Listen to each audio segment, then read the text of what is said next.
So today on the channel, just a quick one, we're going to install a Rainbird pop-up on our smaller side of the driveway that's got about 10 square metres of lawn. I've just been using a sprinkler for the last summer and I just don't like the look of it and I don't think it's as efficient, and we're going to be doing the driveway in the future, so I just thought I'll get the pop-up in and then I can connect it up to the other side when we get that done. But for now we're going to do a semi-temporary measure and you can come along in the journey.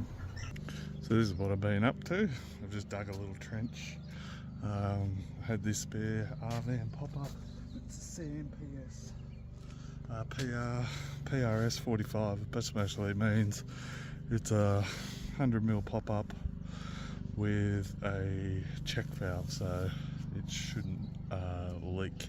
A bit dearer but highly worth it. That's what I've used all the way back down that way because it's on a slope, so the last one, usually if you're on a hill and you put in the last pop-up and you don't have check valves on your pop-ups, the water all rushes to there and will leak out and you'll forever have issues. So I've sort of had to do a bit of a custom job on this. Still got a reticulating arm, but we've had to sort of purpose build it because down here, if you have a look, I don't know if you'll be able to see it, but just here, a big root coming maybe from the tree across the road, or we used to have a tree down there, but anyway, so I've just sort of made sure this is deep enough and then I can trench around. So then we're going to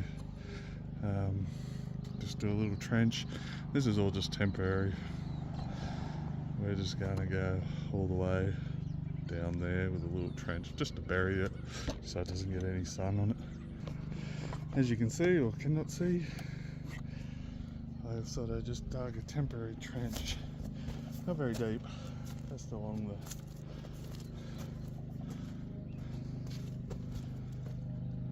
here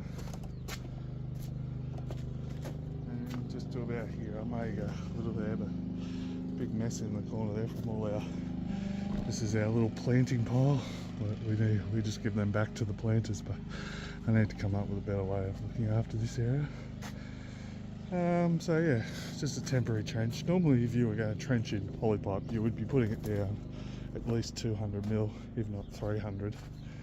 That way if you want to do aerating and all that sort of stuff, you're not going to puncture the pipe. But as I said, this is just so we don't have a sprinkler sitting out on this lawn all through summer, so it's be handy just to have this little pop-up. I had it spare, I didn't go out and just buy it special.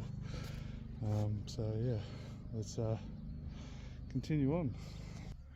So I've just gone along with a trenching shovel and I've just dug out what I can. There's a lot of tree roots here. That's what we're dealing with in this area.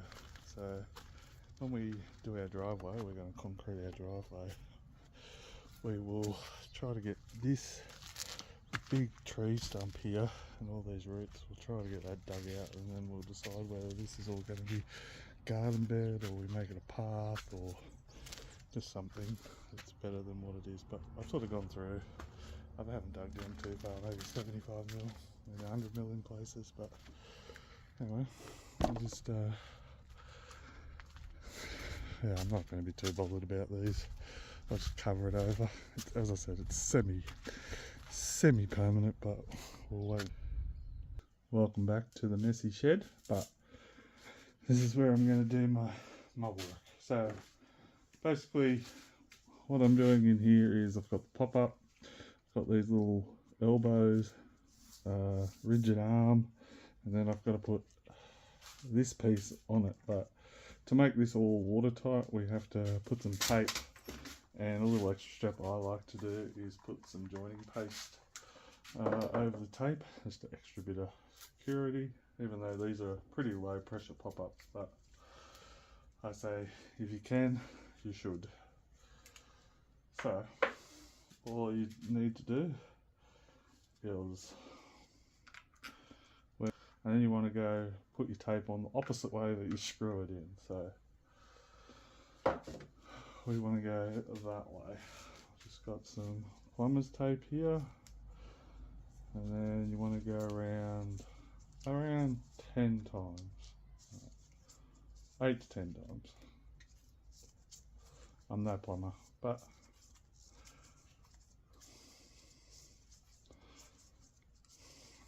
I think I'll just go around 8 because I do have the joining paste. Some people like to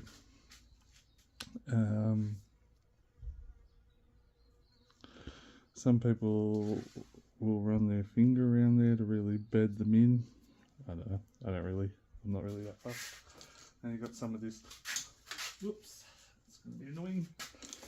Then you got some of this stag joining paste. So yeah, this stuff's really good. It's just really messy. So highly recommend. You need 150% to wear gloves. This stuff will get on you, get on everything, and you'll be forever getting it off. As you can see, it's like really red, disgusting. So I just put a bit of a slime all the way around. Run your finger around it, that way get it all in. Easy to get it off your glove, but it's like instant dry. So yeah, then you just screw it in.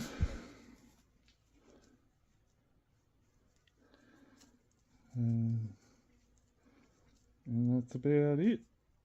And that is pretty much guaranteed not to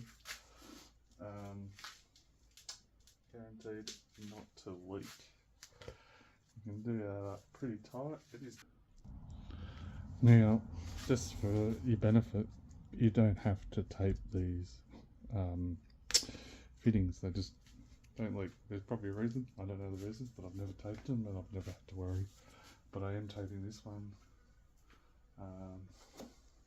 because it's going into there. But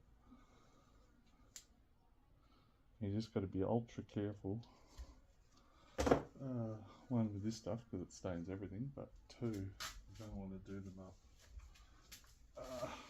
too tight because it would crack the fittings. But very easy, just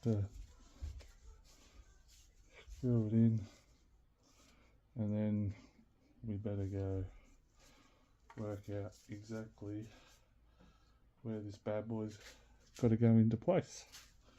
Alright, we've had to rush back up here because we want to check this out and make sure we've got it in the right spot. So we've got that in the right spot, but I'm just not happy with this big tree root here. It's just, I'd like to get the pop up a bit lower down, and I'm a little unsure how to do that. So I might try cutting it out with something. I've got a reciprocating saw, I might be able to just cut some of the tree root out. Okay, so I've been hard at it.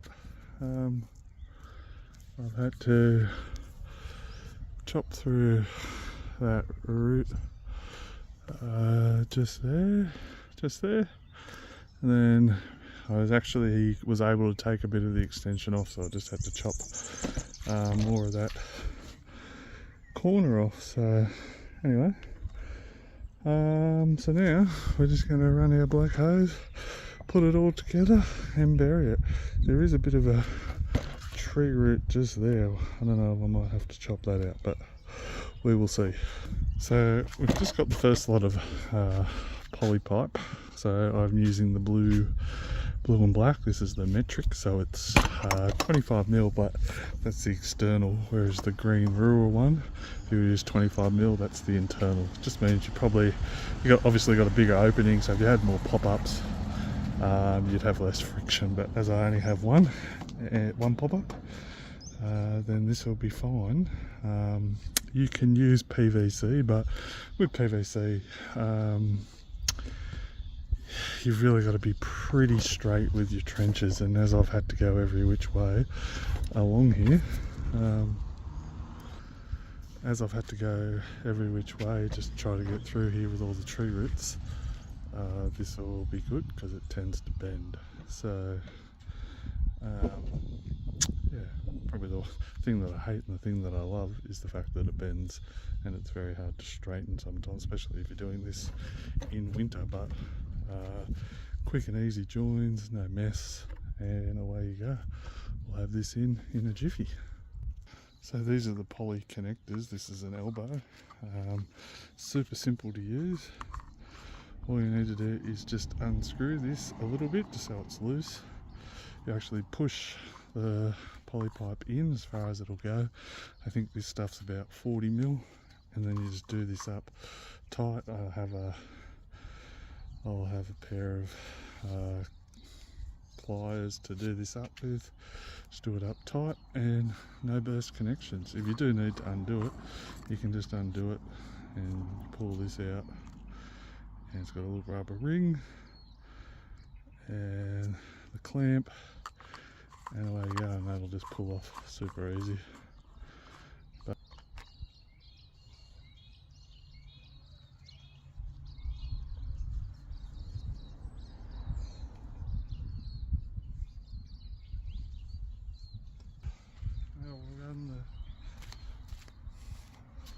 now we'll run the rest.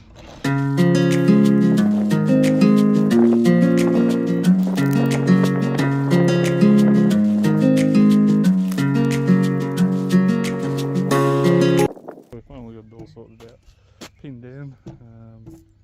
Bit of that. We still have to tighten up those 3 fittings, but that won't take very long, just a couple of wrenches, and then we've got all this, so it should be nicely just undercover. As you can see, there's just a lot of tree roots everywhere, but yeah. And then I just sort of had enough of this area. This was all full of pots, so we tidied them up. Well, we moved them to the back, and then there was a tree stump here that I hadn't cut off, so I didn't have a sharp chainsaw, but now I do. So I cut that off and I poisoned it, and then it just comes up here. Hose will plug in, and that should be good to go. It should be nice and hidden. Sun won't damage it. So we'll do those 2, 3 connections up, and then we'll be ready for water testing. So yeah, just got Stilsons. I couldn't think of the name earlier, but got a couple of these, and we should be able to tighten these up. Alright, I'll show you how to do it. It's pretty self-explanatory, but you just grab it.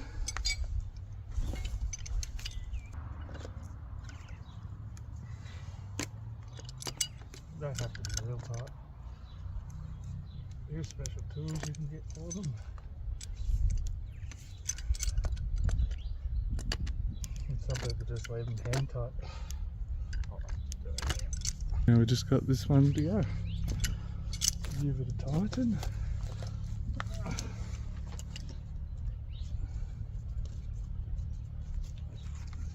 Really just. And away we go. So now that we've got all this into place, before you test, or before you fill it all in,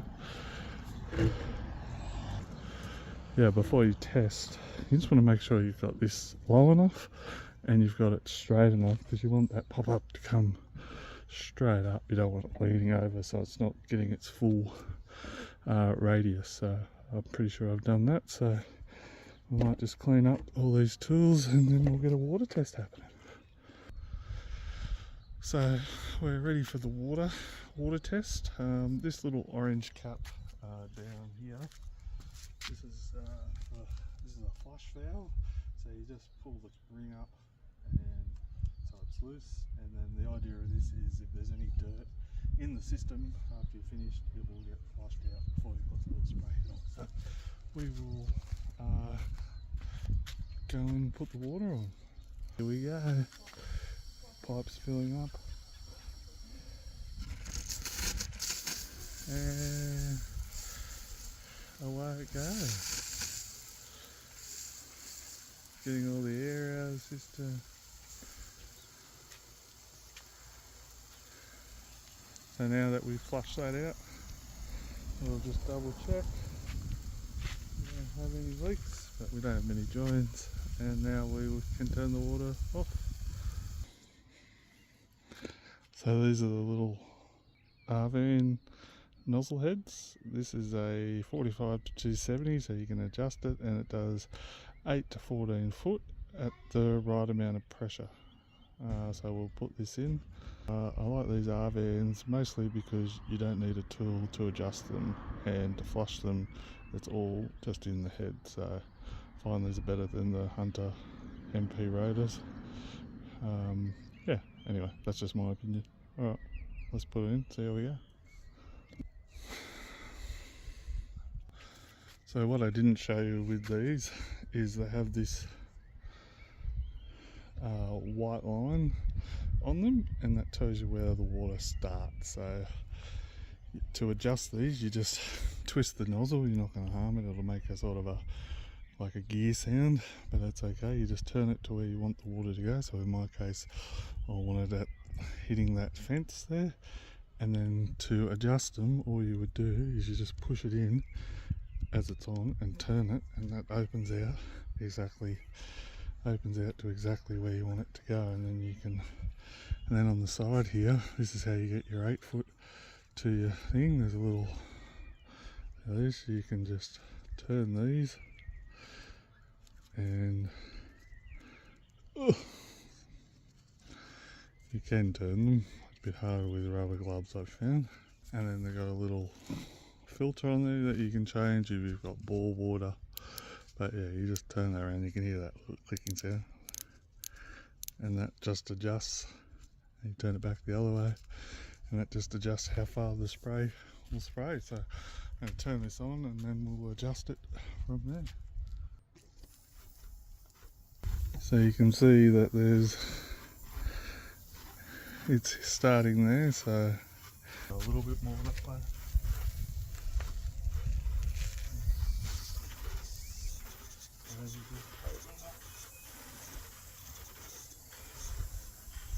There you go. Sprinkler is in. Sprinkling. And it does reach out to here. So we are sprinkling. So now we've just got to cover this trench in and we'll be done. So we've finally finished. We've just got the hose just running into the fitting down there, and then obviously it's trenched along here and nicely along there. We'll have to get some top dress to fill in down here. I didn't have any. And then there we have it, the sprinkler doing its thing.